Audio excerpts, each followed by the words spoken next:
ఈరోజు చతుర్దశి. కోకిల చూడండి ఎలా అరుస్తుందో.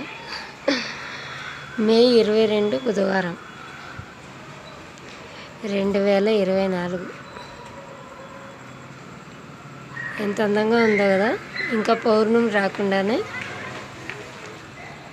రేపు మరి ఏమైనా వాన వస్తుందేమో తెలియదు.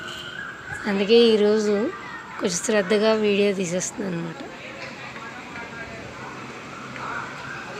బాగుంది కదా.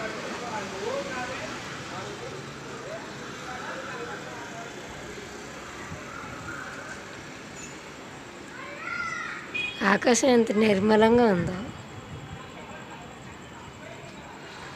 చిన్న మబ్బు తునుకు కూడా లేదు. గాలి బాగుంది, చల్లగా ఉంది. మధ్యాహ్నం ఎండ